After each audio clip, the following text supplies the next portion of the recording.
Oke, selanjutnya nomor 11, wanita 22 tahun, keluhan badan panas dan sesak. Ada riwayat abses di sekitar gigi, sehingga dilakukan pencabutan gigi. Kemudian dari pemeriksaan fisik, ini suhunya 38,9 dan ada murmur di area apex. Diagnosis yang paling mungkin adalah, nah ini kita lihat di sini pasien ada keluhan demam dan sesak. Kemudian ada riwayat tindakan pada gigi, ada riwayat pencabutan gigi. Nah, di sini berarti khas pada endokarditis bakteria. Jadi akibat ada riwayat tindakan di sekitar gigi ini menyebabkan masuknya bakteri itu sampai ke endokardium. Nah, kita lihat untuk pilihan jawaban yang lain. Kalau miokarditis, ini peradangan di otot jantungnya, biasanya akibat infeksi virus.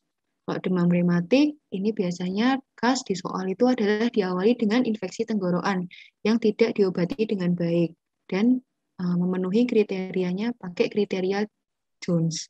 Kemudian perikarditis, tadi khasnya adalah nyeri yang seperti ditusuk, terutama ketika inspirasi dan lebih nyaman dengan posisi membungkuk. Dan ada friction rub serta ST elevasi di semua lid. Kemudian kalau penyakit jantung rematik, ini biasanya ada riwayat demam rematik. Biasanya gangguan katupnya itu adalah di katup mitral. Oke, jadi endokarditis infektif ini merupakan infeksi bakteri di endotel. Biasanya yang mendasari adalah kerusakan endotel dan ada bakteri emia. Nah, faktor risikonya bisa macam-macam, bisa penyakit jantung bawaan, kemudian riwayat jantung rematik, pemasangan alat prostetik pada katup jantung, akibat penggunaan obat-obatan intravena yang sering, kemudian kardiomiopati, akibat infeksi lokal, dan pos tindakan pada gigi. Nah, ini ya etiologinya yang paling sering itu adalah Staphylococcus aureus. Ya, Staphylococcus aureus ini biasanya disebabkan faktor resikonya itu pada pasien-pasien pengguna obat-obat suntik, misalnya obat-obatan narkotika. Nah, kemudian kalau Streptococcus viridans, nah ini biasanya akibat tindakan pada gigi. Contohnya pada soal ini, itu akibat tindakan di area gigi, ini infeksinya biasanya adalah Streptococcus viridans. Nah, kemudian yang ketiga, koagulasi negatif Staphylococcus, ini biasanya akibat tindakan pemasangan katup prostetik.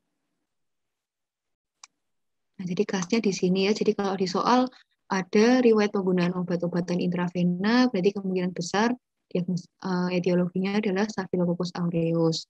Kalau ada riwayat tindakan pada gigi, berarti Streptococcus viridans.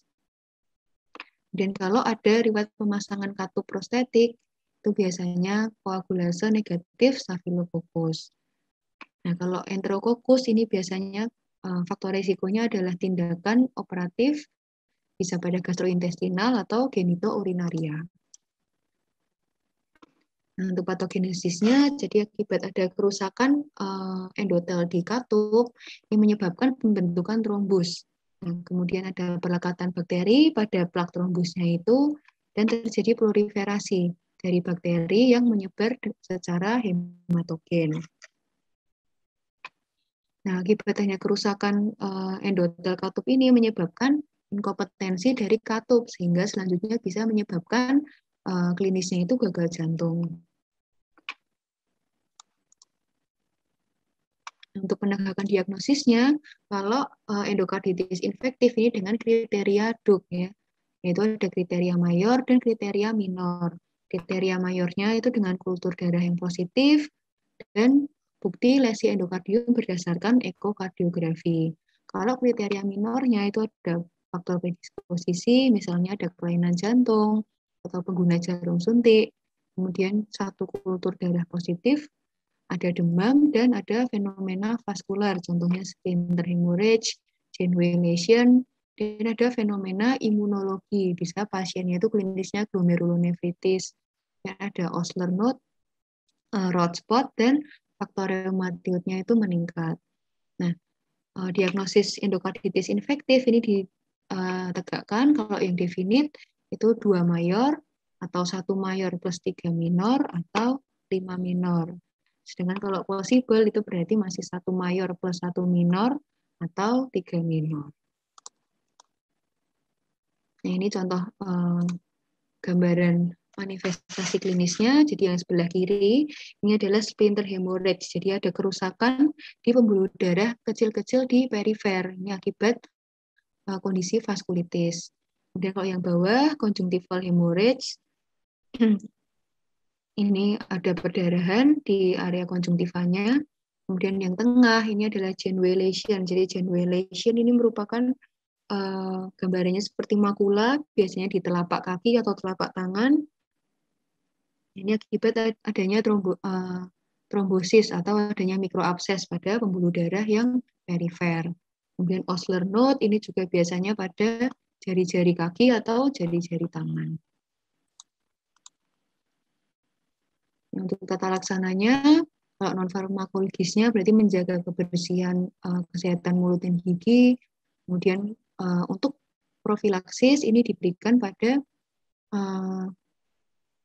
risiko tinggi yang menjalani tindakan pada gigi, gingiva, atau periapikal. Kemudian farmakologinya diberikan antibiotik intravena, tetapi syaratnya harus sudah dilakukan kultur darah. Nah, pemberian antibiotiknya ini selama 4-6 minggu.